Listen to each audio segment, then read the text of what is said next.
और आगे बढ़ते हैं। बंगाल शिक्षक भर्ती घोटाला मामले की सुनवाई सुप्रीम कोर्ट ने स्थगित कर दी है। कोर्ट में दाखिल याचिका में कहा गया था कि हाई कोर्ट के उस आदेश पर रोक लगा दी जाए जिसमें सभी 25,000 नियुक्तियों को रद्द कर दिया गया है।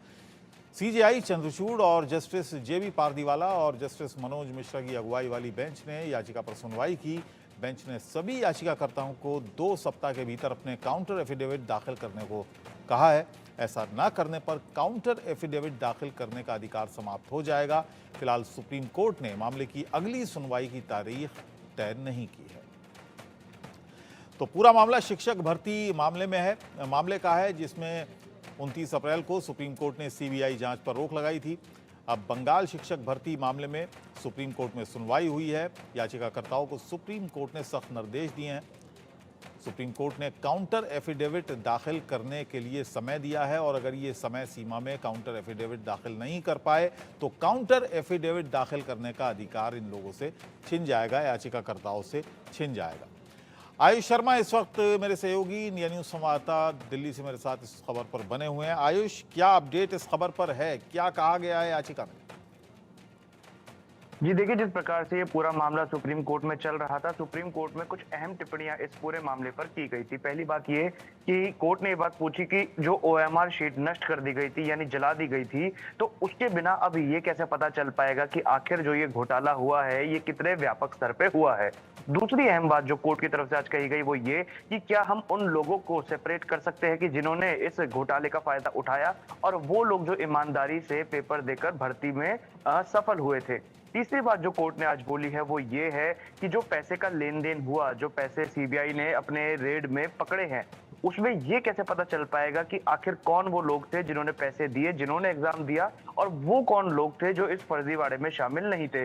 जब तक इस फर्जीवाड़े में शामिल लोगों को आप उन लोगों से अलग नहीं कर लेते जो इस फर्जीवाड़े में शामिल नहीं थे, तब तक सुप्रीम कोर्ट किसी निष्कर्ष पर नहीं पहुंच पाएगा। ये 3 अहम टिप्पणियां सुप्रीम कोर्ट की तरफ से की गई थी। इसके अलावा मैं बताना चाहूंगा कि आज कोर्ट में जब ये मामला चल रहा था तो उस वक्त कई काउंसिल्स एक साथ आ गए थे इस पूरे मुद्दे पर बहस करने के लिए, क्योंकि देखिए 25,000 शिक्षकों से जुड़ा हुआ ये सीधा सीधा फैसला है। हालांकि बंगाल सरकार ने ये बात बोली थी कि वो उन सभी शिक्षकों को नॉन टीचिंग स्टाफ के आधार पर सैलरी देते रहेंगे जब तक सुप्रीम कोर्ट का इसमें कोई भी फैसला नहीं आ जाता। लेकिन फिलहाल सुप्रीम कोर्ट में जब से ये मामला चल रहा है तब से उन टीचर्स को सैलरी तो मिल रही है, लेकिन ये जो अनियमितता हुई है, 25,000 टीचर्स जो हैं वो बंगाल में जिनकी नियुक्ति पर हाई कोर्ट ने रोक लगा दी थी, तो सीधे सीधे हम ये कह सकते हैं कि 25,000 परिवार इससे अफेक्ट हुए हैं।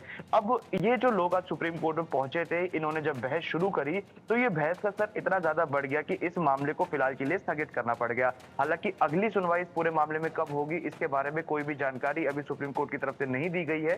फिलहाल मामले को अगली सुनवाई तक के लिए स्थगित किया गया है। अगली सुनवाई की जो तारीख है वो हो सकता है 1 या 2 दिन में स्पष्ट कर दी जाए। कल क्योंकि सुप्रीम कोर्ट बंद रहेगा, मुहर्रम की छुट्टी होगी, तो ये अंदाजा लगाया जा रहा है कि गुरुवार को सुप्रीम कोर्ट ये बताएगा कि इस मामले में अगली सुनवाई अब कब हो सकती है। जी आयुष, कितनी गिरफ्तारियां इसमें हुई थी और क्या पूछताछ की कोई स्टेटस रिपोर्ट अब तक कोई दाखिल हुई है इस मामले में?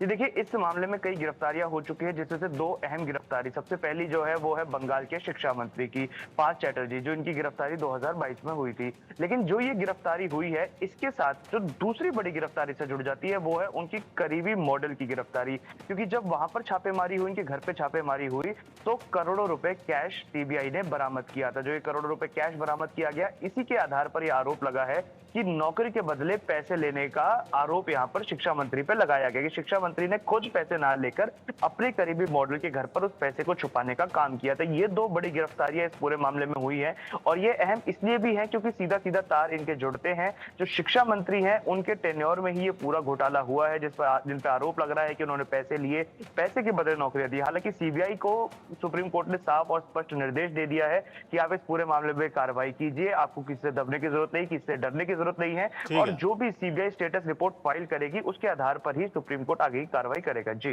ठीक है आयुष, बहुत बहुत शुक्रिया इस पूरी जानकारी के लिए, धन्यवाद।